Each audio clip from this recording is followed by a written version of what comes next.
Hello everyone, स्वागत है आप सभी का नए लेक्चर के अंदर।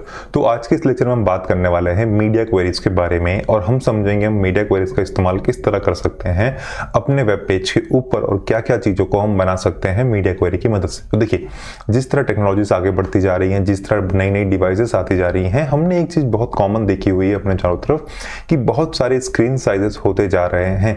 बहुत सारे स्क्रीन साइजेस से मेरा क्या मतलब है, आप देख पा रहे होंगे कि मोबाइल के लिए अलग स्क्रीन साइज है, लैपटॉप के लिए अलग स्क्रीन साइज है, मॉनिटर के लिए अलग स्क्रीन साइज है और आजकल तो टैबलेट के लिए भी अलग अलग स्क्रीन साइजेस होने लगी हैं।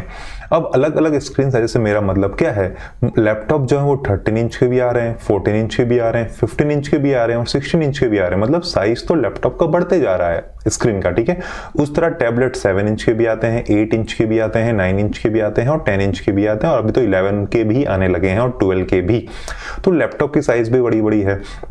हमारा मोबाइल स्क्रीन साइज भी बहुत डिफर करता है और जो मॉनिटर्स होते हैं उनका स्क्रीन साइज भी बहुत ज़्यादा अलग अलग होता है, 18, 24, 27, 32, ठीक है। तो इतने बड़े बड़े मॉनिटर भी होने लगे हैं। तो जिस तरह ये स्क्रीन साइजेस बदलती जा रही है, डेवलपर्स के लिए मुसीबतें और बढ़ती जा रही हैं। किस तरह की मुसीबतों की मैं बात कर रहा हूँ, देखो, अब आप चाहते हो आपने जो वेबसाइट बनाई हुई है वो हर जगह बहुत ही सुंदर दिखे।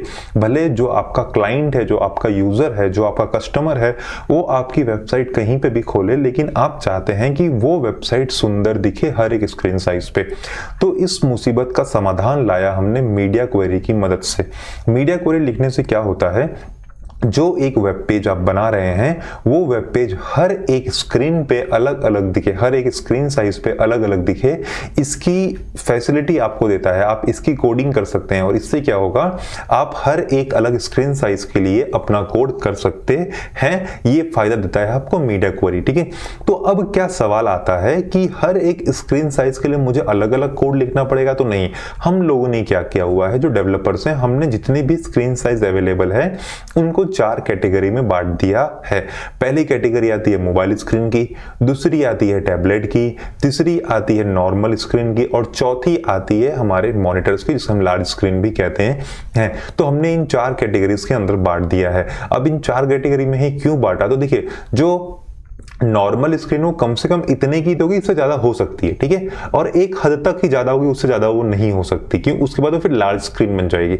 लार्ज स्क्रीन पे कितनी भी लार्ज हो जाए, आपको कंटेंट फिट कर देना है, भाई मैं इतना ही कंटेंट दिखाऊंगा, इससे ज्यादा कंटेंट की विड्थ मैं नहीं लूंगा, आपका वेब पेज कितना भी बड़ा या कितना भी छोटा हो जाए। तो ये सारी जो फैसिलिटीज होती हैं ये आपको देता है मीडिया क्वेरी। तो चलते हैं, लिखते हैं कोड और समझने की कोशिश करते हैं media query more in depth, ठीक है। चलो आ जाते हैं यहाँ पे। यहां आते ही मैं क्या करने वाला हूं, मैं अपना बेसिक कोड लिख लूंगा और मैं यहां पे लिखूंगा मीडिया, ठीक है। मीडिया के अलावा मुझे एक काम करने दीजिए, मैं आपको google.com खोल के आपके सामने ले आता हूं और मैं इसी के बिहाफ पे अब मैं आपको समझाऊंगा कि आप किस तरह और चीजों को भी कर सकते हैं। तो हम यहां पे आ जाते हैं। तो यहां पे लिख दिया मैंने मीडिया, ठीक है। मीडिया लिखने के बाद मैं यहाँ पे लिख देता हूँ स्टाइल, ठीक है। स्टाइल टैग के अंदर मैं यहाँ पे कमेंट स्टार्ट और एंड में सारे स्क्रीन साइजेस लिख देता हूँ, ठीक है। स्क्रीन साइज, ठीक है, स्क्रीन SIZE, ठीक है। स्क्रीन साइज की स्पेलिंग तो आती ही है मुझे, ठीक है, स्क्रीन SIZE, ठीक है, स्क्रीन साइज। अब जो स्क्रीन साइज होती हैं वो टोटल हमने हमारे पास रखी हुई हैं, कितना तरीका मैंने बोला, 4, ठीक है। ऑनेस्टली स्पीकिंग हम जब यूज करते हैं हम 3 ही करते हैं। मैं आपको एक इंसाइट देता हूँ पर बाद में बीच में लेक्चर के बीच में दूंगा, बेसिक समझ लेते हैं, ठीक है। तो स्क्रीन साइजेस मैं सबसे पहले पहला स्क्रीन साइज डाल लेता हूं। तो पहला होता है हमारा लार्ज स्क्रीन, ठीक है, लार्जर स्क्रीन बोल लीजिए, लार्ज स्क्रीन बोल लीजिए, बिगर मॉनिटर बोल लीजिए, जो होता है 1440 पिक्सल्स का, ठीक है। इसके अलावा हमारे पास दूसरा होता है नॉर्मल स्क्रीन, जो हमारे लैपटॉप्स की होती हैं, ठीक है। ये हम रखते हैं हमेशा 1024 पिक्सल, ठीक है, 1024 पिक्सल्स की होती हैं। इनके बाद आता है हमारा टैबलेट स्क्रीन, ठीक है, टैबलेट स्क्रीन। अब टैबलेट स्क्रीन की केस में हमने कितना कितना रखा हुआ है, 768 पिक्सल, ठीक है, 768 पिक्सल लिख दिया। और एक होता है मोबाइल स्क्रीन, ठीक है। अब मोबाइल स्क्रीन का जो केस होता है मैं यहाँ पे लिख देता हूँ 425 पिक्सल, सेव कर देते हैं इसे, ठीक है। तो अब इस तरह मैंने पूरे के पूरे स्क्रीन साइजेस को बांट दिया है। मतलब 425 से बड़ा, बहुत बड़ा अगर आप करते भी हो तो 768 पिक्सल तक जाओगे, फिर वो ऑटोमेटिक टैबलेट की स्क्रीन में आ जाएगा, ठीक है।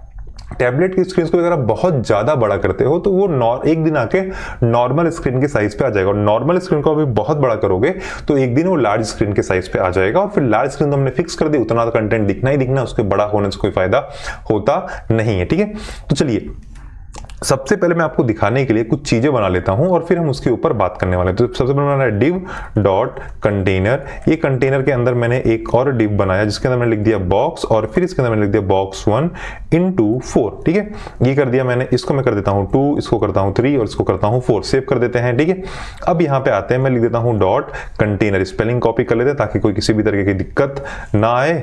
इसके बाद मैं यहाँ पे लिख देता हूं डॉट बॉक्स। बॉक्स के अंदर मैं हाइट दे देता हूं 350 पिक्सल की ताकि थोड़ा बड़ा दिखे, और विड्थ दे देता हूं 350 पिक्सल का। ठीक है, इसके अलावा मैं थोड़ा सा बॉर्डर दे देता हूं जो कि होगा 2 पिक्सल सॉलिड ब्लैक। ठीक है, सेव कर देते हैं, राइट क्लिक करते हैं ओपन विथ लाइव सर्वर। अभी यहाँ पे बाजू में खुल जाएगा, तो आप देख पा रहे हैं बॉर्डर लोड होकर आ चुका है। मैं यहाँ पे आता हूं, मैं यहाँ पे लिखता हूं डिस्प्ले फ्लेक्स। ठीक है, फ्लेक्स लिखता है, आपको पता है वो रो के अंदर आ जाएगा अपने आप, और मुझे आसपास स्पेस देनी है तो मैंने लिख दिया मार्जिन 2 पिक्सल। तो उससे क्या होगा, बॉक्स के आजू बाजू में थोड़ी थोड़ी स्पेस आ जाएगी। तो मैंने इतना काम तो सक्सेसफुली कर लिया। ठीक है, अब क्या करने वाले हैं हम लोग, तो अब हम करने वाले हैं, मैं ये चाहता हूं, ठीक है, मैं क्या चाहता हूं, देखो जैसे कि अगर मैं भी इसको छोटा करूं, ठीक है, एक काम करते हैं, हम थोड़ा सा कलर भी दे देते हैं बॉक्स 1 और बॉक्स 3 को। डॉट बॉक्स 1 को मैं कलर दे देता हूं BGC, और इसको दे दिया मैंने रेड, और मैं एक और डॉट box3 बना लेता हूं, इसको मैं BGC दे देता हूं येलो। ठीक है, इससे क्या होगा, हमें पता चलता रहेगा कि कौन सा कलर मैंने दिया हुआ है। ठीक है, मैं थोड़ा कलर कॉम्बिनेशन में थोड़ा सा गलत हूं, बॉक्स 3 नहीं आ रहा, बॉक्स 3 YELLOW सेव। ठीक है, तो अब येलो आ चुका है हमारे पास क्लियरली। ठीक है, तो अब मैं लिखूंगा कोड आपके सामने, तो हम आ जाते हैं यहाँ पे। तो मैं क्या चाहता हूं, जैसे ही देखो, अभी आप एक चीज नोटिस करो, जैसे ही मेरी स्क्रीन साइज बहुत ज्यादा छोटी हो गई। ठीक है, तो ये जो मेरी स्क्रीन साइज हो गई है ये बहुत ज्यादा ही छोटी हो चुकी है, और ये जो स्क्रीन साइज छोटी हुई है ये कहीं ना कहीं ये दिखा रही है कि हाँ अब हम बहुत स्क्रीन साइज छोटी कर चुके हैं, तो मेरा कंटेंट इस तरह तो नहीं दिखना चाहिए। ठीक है, मेरे कंटेंट का डायरेक्शन चेंज हो जाना चाहिए। तो आज की इस दिन, मतलब आज हम अभी यही करने वाले हैं, हम अपना कंटेंट चेंज करने वाले हैं। ठीक है, तो चलो अब कंटेंट चेंज करते हैं, और कंटेंट चेंज करने से पहले मैं आपको एक बात बता देता हूं। देखो, जब भी आप HTML और CSS लिखते हो तो आप ये सोचते हो कि आप जितना भी कंटेंट लिख रहे हो, जितना भी आपको रेस्पॉन्सिवनेस चाहिए एक वेब पेज के ऊपर, आप सबका सब रेस्पॉन्सिवनेस अचीव कर लें मीडिया क्वेरी की मदद से। लेकिन यहाँ पे ही आपकी जो गलत सोच होती है वो चालू हो जाती है। सारे के सारे, सभी के सभी रेस्पॉन्सिवनेस हम HTML और CSS की मदद से अचीव नहीं करते। जैसे कि अगर मैं आपको एक बात बताऊं, हमारे पास एक चीज होता है हैमबर्गर मेन्यू या हैमबर्गर बार। इसका मतलब क्या होता है, जब स्क्रीन की साइज छोटी होती है तो आप देखते हो कि जो मेन्यू होता है, जो ऊपर होम, अबाउट, कॉन्टैक्ट्स लिखा रहता है, वो गायब हो जाता है और उसके जगह पे 3 एरो बटन आ जाती हैं। ठीक है, 3 लाइन की बटन आ जाती हैं। ठीक है, और उस पर क्लिक करते ही मेन्यू लोड होता है। तो ये काम अचीव करना मीडिया मतलब CSS की मदद से पॉसिबल है, लेकिन ये काम बहुत बहुत बहुत ज्यादा डिफिकल्ट, मतलब बहुत ज्यादा लाइन के कोड लिखने पड़ेंगे, बहुत मतलब काफी लाइन के कोड लिखने पड़ेंगे in order to achieve it. लेकिन यही सेम काम आप जावास्क्रिप्ट की मदद से सिर्फ एक लाइन का कोड लिख के कर सकते हो। तो जितने भी रेस्पॉन्सिव डिजाइन होते हैं, जी हाँ, हम उसे मीडिया क्वेरी की मदद, CSS की मदद से पूरा कर सकते हैं। लेकिन अगर आप ये सोचें कि आप पूरा का पूरा जो अचीव होता है वो आप सिर्फ HTML और CSS की मदद से कर लेंगे, तो आप भूल रहे हैं कि हमारे पास एक और प्लेयर है मार्केट में जिसका नाम है जावास्क्रिप्ट, और जो अभी सीखना बहुत ज्यादा बाकी है आपके लिए। तो जो रेस्पॉन्सिव अलग अलग स्क्रीन साइज पे अलग अलग दिखता है, मैं ये करना चाहता हूं, मैं वो करना चाहता हूं, बच्चे बोलते हैं, तो जी हाँ आप कर सकते हैं, लेकिन जावास्क्रिप्ट का थोड़ा इंतजार कीजिए। जैसे ही जावास्क्रिप्ट आ जाती है उसके बाद से आपके लिए ये सभी काम को करना बहुत ज्यादा आसान हो जाएगा। लेकिन तब तक के लिए आप सब कुछ CSS की मदद से अचीव करना छोड़ दें। ठीक है, CSS और HTML आपने सीख लिया तो इसको लेके आगे बढ़िए। छोटे छोटे अलग अलग प्रोजेक्ट बनाइए, हर एक वेबसाइट का क्लोन बनाना सीखो। बहुत सारी वेबसाइट है, किसी का क्लोन बना लो। क्लोन मत बनाओ, Amazon का ई-कॉमर्स है, देख लो, ई-कॉमर्स बनाना शुरू करो। ठीक है, क्या चाहिए, कार्ड ही तो चाहिए, देखो कैसे बनता है, समझो, दिमाग में डिजाइन बनाओ, फिर पेन और पेपर सोचो कि हाँ मैं ये कोड दूंगा, मैं एक बॉक्स का साइज इतना रखूंगा, एक बनाने के बाद मैं सेम कोड को 3 बार कॉपी करके उसको फ्लेक्स दे दूंगा ताकि वो रो में आ जाए, जब मैं छोटा करूं तो वो कॉलम में चला जाए। तो ये सोचना पड़ेगा आपको, ठीक है। आप उस तरह यूट्यूब बना सकते हो। यूट्यूब में भी क्या है, छोटे छोटे कार्ड हैं और हर कार्ड पे एक वीडियो रखा हुआ है। तो एक कार्ड बनाना सीखना है और आगे बढ़ना है। कार्ड कैसे बनाना सीखना है, जितना हमने CSS पढ़ा है उतने की मदद से कार्ड बन जाएगा, उसके अलावा आपको किसी चीज की जरूरत नहीं पड़ेगी। लेकिन पेन पेपर लेके बैठना पड़ेगा, एक बार चीजों को थोड़ा छोटा छोटा करके तोड़ना पड़ेगा, ठीक है। एक कार्ड बनाना मतलब एक बॉक्स बनाना है, बॉक्स का हाइट और देखो, अगर आप ध्यान से देखो तो ये क्या, मैंने एक कार्ड बना लिया है। तो हाँ, आप ये कह सकते हो कि मैंने एक कार्ड बना लिया है, ठीक है। अब इस कार्ड के अंदर मुझे सेक्शंस बांटने हैं, ठीक है, जिसमें एक में वीडियो आए, एक H1 आए और एक पैराग्राफ आए और एक प्ले की बटन आए। तो आप इसी कार्ड को बना लो, थोड़ा CSS देके और ब्यूटीफाई कर लो। इतना तो काम है, तो आप कर सकते हो। बस पेन पेपर लेके बैठना पड़ता है एक बार करने के लिए, ठीक है। तो अब हमको क्या करना है, हमें ये छोटा करने पे, जब भी मैं है ना एक टैबलेट की स्क्रीन पे शायद चला जाऊं, मैक्सिमम मैं टैबलेट स्क्रीन पे रहूं या उससे कम में रहूं, तो मुझे सब कुछ कॉलम में चाहिए, रो के अंदर नहीं। तो उस केस में क्या लिखेंगे, हम लिखेंगे @media, ठीक है। @media लिखने के बाद हम लिखते हैं स्क्रीन और फिर लिखते हैं एंड, ठीक है। ये हम लोग स्क्रीन क्यों लिखते हैं, देखो क्या होता है, आप और मैं तो ब्राउजर अपडेट कर लेते हैं, ठीक है, लेकिन जरूरी नहीं कि सब इंसान ब्राउजर अपडेट करता हो। बहुत ज्यादा चांसेस हैं कि जो आप मीडिया क्वेरी के अंदर लिख रहे हो, या हो सकता है मीडिया क्वेरी ही किसी ब्राउजर में सपोर्ट ना करे, तो वो प्रॉब्लम कभी आए ही ना। ये बैकवर्ड कंप्लीटेबिलिटी का जो काम होता है, ये प्रॉब्लम कभी आए ही ना। तो इस प्रॉब्लम को हम सॉल्व कर सकते हैं स्क्रीन की मदद से। इसके बाद आपको लिखना है मैक्स विड्थ, क्या लिखना है, मैक्स हाइफन विड्थ, ठीक है। तो इससे क्या होगा, मैक्सिमम विड्थ 768 पिक्सल, सेव कर दीजिए। अगर मैक्सिमम विड्थ 768 पिक्सल है तो क्या करें, ठीक है। अब जब भी आपने सोच लिया क्या करें, तो अब आपको डिसाइड करना होता है कि अब मुझे किस पे काम करवाना शुरू करना है, ठीक है। तो देखो, अगर मुझे इसे कॉलम से रो बनाना है, सॉरी रो से कॉलम बनाना है, तो मुझे सबसे पहले कंटेनर को टारगेट करना पड़ेगा, हाँ कि ना। तो जैसे ही आपने मीडिया क्वेरी लिख दी, अंदर आ जाइए और लिखिए डॉट कंटेनर, ठीक है। कंटेनर को टारगेट करो। कंटेनर को क्या बनाना पड़ेगा, तो मुझे कंटेनर को डिस्प्ले फ्लेक्स बनाना है, सेव कर दो। इसके बाद आपको क्या चाहिए, तो आपको चाहिए फ्लेक्स डायरेक्शन, जो रो से कॉलम हो जाए, सेव। अब देखिए कॉलम हो गया। तो आपको सोचना इस तरह है कि अगर एक टैबलेट स्क्रीन साइज पे आने के बाद मैं क्या क्या करवाना चाहता हूं, ठीक है। जो जो आप करवाना चाहते हैं उन सभी चीजों को आपको फिर से टारगेट करके लिखना पड़ेगा, ताकि आपको वो अचीव हो जाए, ठीक है। मान लीजिए मैं चाहता हूं टैबलेट पे आते ही सब कुछ गायब हो जाए, तो मैं लिख दूंगा डिस्प्ले नन, सेव कर देते हैं। इसको मैं कमेंट कर देता हूं, सेव करता हूं। तो देखो, जैसे ही डिस्प्ले और उससे बड़ा, जैसे कि मैंने, हाँ अब देखो मैक्स विड्थ, ठीक है। मैक्स मतलब मैक्सिमम जो साइज हो वो 768 पिक्सल, तो मिनिमम तो 1 भी हो सकता है। तो ऐसा कहना गलत नहीं होगा कि 1 से लेके 768 पिक्सल तक आपको कुछ नहीं दिखाना। क्यों कुछ नहीं दिखाना, क्योंकि मैंने लिखा है डिस्प्ले नन। लेकिन जैसे ही मैं बड़ा करते जाता हूं, तो आप देखते रहोगे जैसे ही मैक्सिमम 768 पिक्सल क्रॉस हो रहा है, आपका कंटेंट दिखने लग रहा है। देखो जैसे ही मैंने क्रॉस किया, कंटेंट दिखने लगा, ठीक है। अब देखो मैं मैक्स की जगह पे यहाँ पे मिन लिख देता हूं, सेव करता हूं, तो क्या लिख कर आ रहा है, मेरा कंटेंट डिस्प्ले नन हो, इसके लिए जो मेरी स्क्रीन साइज है वो कम से कम 768 पिक्सल हो। तो अभी मैं 768 पिक्सल से कम, अब मैं बड़ा करते जा रहा हूं। देखो जब मैं 768 पिक्सल क्रॉस करता हूं, चीजें गायब हो जाती है, ठीक है। जैसे ही मैंने 768 पिक्सल क्रॉस किया, चीजें गायब हो गई। लेकिन जैसे ही मैं 768 पिक्सल के अंदर आ जाता हूं, मिनिमम कम से कम 768 पिक्सल तो चाहिए, उससे ज्यादा हो गया कोई बात नहीं, ठीक है। इतना क्लियर हो गया। चलो ठीक है, डिस्प्ले नन आप समझ गए होंगे, मैं इसको हटा देता हूं। ठीक है, हम ये समझ गए। और इसके अलावा मैं चाहता हूं जैसे ही इनका साइज, ठीक है, मिनिमम विड्थ की जगह पे मैं यहां पे लिख देता हूं मैक्स विड्थ। ठीक है, हाँ एक चीज और, अगर आपको दो चाहिए मिनिमम और मैक्सिमम, तो उस केस में आप क्या लिखेंगे, एंड लिख के फिर से आप ये पैरेंथेसिस में लिख देंगे मिनिमम हाइफन वही सेम चीज विड्थ कितनी चाहिए, मैं लिख देता हूं 1024 पिक्सल।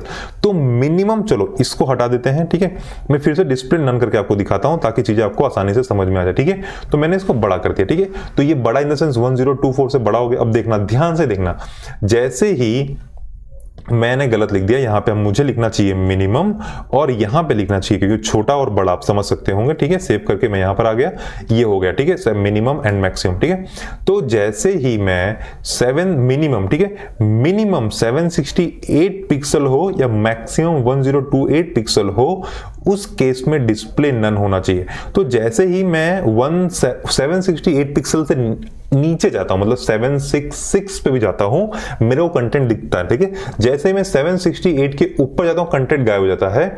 और ये कहां तक गायब रहेगा, ये गायब रहेगा 1024 तक। ठीक है, जैसे ही मैं 1024 क्रॉस करता हूं, ये दिखने लगेगा, देख रहे हो, जैसे ही मैं 1024 पे पहुंचता हूं, गायब। कहां तक गायब रहेगा, 768 तक। जैसे ही 768 क्रॉस होता है, वो आ जाएगा। ठीक है, तो इस तरह हम करके हम दोनों चीजों को दे सकते हैं। तो अभी के लिए मैं इसको हटा देता हूं और इसको मैं लिख देता हूं वही 768 पिक्सल। ठीक है, अब मैं इसको हटा देता हूं, ठीक है, कमेंट, और इसको मैं प्ले कर देता हूं, play in the sense properly लिख देता हूं, ये आ गया। ठीक है, मैं चाहता हूं जैसे ही ये हो तो जो बॉक्स की साइज है, ठीक है, जो बॉक्स की साइज है उसकी हाइट 100 पिक्सल हो जाए और उसकी विड्थ भी 100 पिक्सल हो जाए। सेव कर दो, तो आप देख लो 100 पिक्सल हो गया।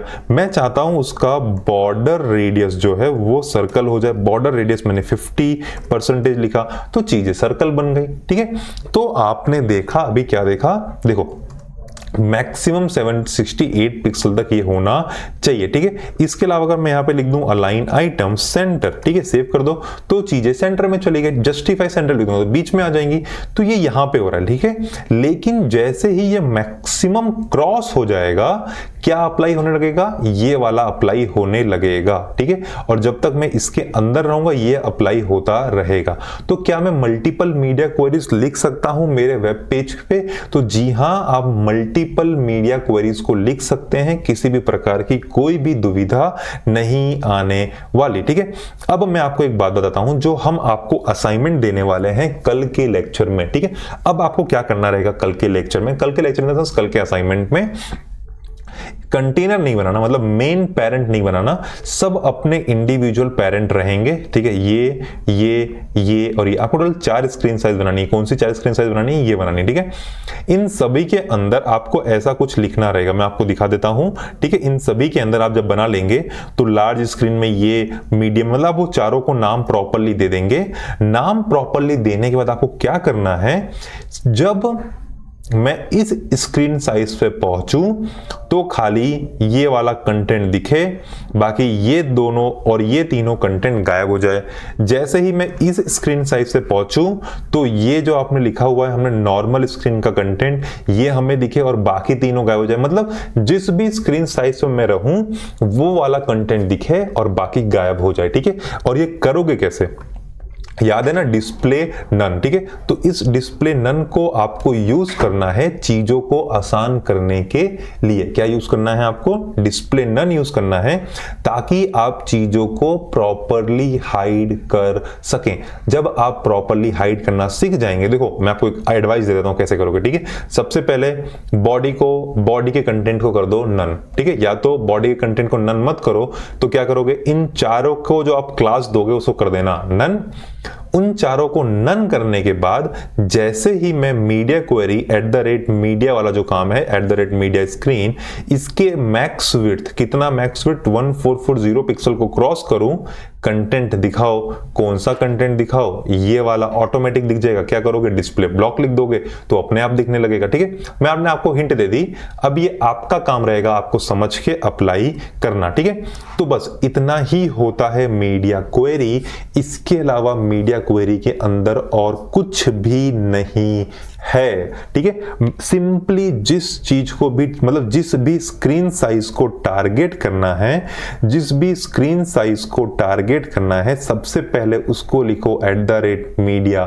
स्क्रीन के अंदर साइज लिखो, जो जो बदलना है उनके क्लासेस को पकड़ो और जैसा आपको चाहिए वैसा प्रॉपर्टीज दे दो, काम आसानी से हो जाएगा। इतना आसान है मीडिया क्वेरी, ठीक है। और एक बात आपको बहुत ज्यादा ध्यान रखनी है, please don't try to implement everything using media query. जैसे हैमबर्गर हो गया, क्राउजल हो गया, ठीक है, ये सब बहुत ज्यादा आसान हो जाते हैं जावास्क्रिप्ट की मदद से, ठीक है। और एक चीज जो बहुत सारे बच्चे पूछ रहे थे कि मल्टीपल पेजेस को लिंक कैसे करें, ठीक है, तो मैंने यहाँ पे पहले से index.html बनाया था सिंपल सा करके। मल्टीपल पेजेस को लिंक करने का सबसे पहला कारण होता है, एक चीज होती है सोर्स, मतलब कहां से लिंक करना है। तो मैं पहले बनाऊंगा सोर्स, मेरा एंकर टैग, ठीक है, ये सोर्स जाएगा index.html के ऊपर और मैं यहां पे लिख दूंगा होम, ठीक है। अब होम में मैं यहां पे आके जैसे ही मैं होम पे क्लिक कर रहा हूं, मैं दूसरे वेब पेज के ऊपर चला जा रहा हूं, ठीक है। इतना ही तो काम था, ठीक है। यहां पे बस 2 फाइल में चला गया। अब मैं यहां पे जो चाहूं वो स्टाइल अप्लाई कर दूं, वो इतना सुंदर यहां पे दिखाई देगा। जैसे कि यहां पे लिखा हुआ है हेलो, ठीक है, पर मुझे इसका बैकग्राउंड कलर कुछ और चाहिए, तो स्टाइल लिख दीजिए, ठीक है। स्टाइल लिखने के बाद यहां पे लिख दीजिए बॉडी, ठीक है। क्या लिखेंगे आप? बॉडी। बॉडी के अंदर लिख दो BGC और यहां पे मान लो दे दो, मैंने येलो दे दिया रैंडमली, ठीक है। मैंने इसको यहाँ पे येलो दे दिया, सेव करते हैं, येलो हो गया, ठीक है। मैं बैक जाता हूं, ठीक है, चला गया, फिर मैंने यहाँ पे क्लिक किया, फिर यहाँ पे आकर येलो हो गया। तो सिंपली आपको सिंपल एंकर टैग लगा के आप मल्टीपल पेजेस को लिंक कर सकते हैं। आपको जो भी स्टाइल चाहिए आप वो अप्लाई कर दीजिए और वो प्रॉपरली सक्सेसफुली काम करेगा, ठीक है। चलो ये तो हो गया, एक बच्चे ने पूछा था उसका जवाब सवाल का। इसके अलावा मीडिया क्वेरी का अब आने वाले 3-4 दिनों में आपको दिए जाएंगे डेली 1-1 या 2-2 असाइनमेंट, और मैं चाहता हूं आप वो सारे असाइनमेंट को प्रॉपरली सक्सेसफुली कंप्लीट करके सबमिट करें। आपके पास बहुत ज्यादा टाइम रहेगा। याद रखें, पेन पेपर लेके बैठोगे, चीजों को तोड़ोगे, तब जाके काम हो जाएगा आपका आसान। यहां तक देखने के लिए बहुत बहुत शुक्रिया।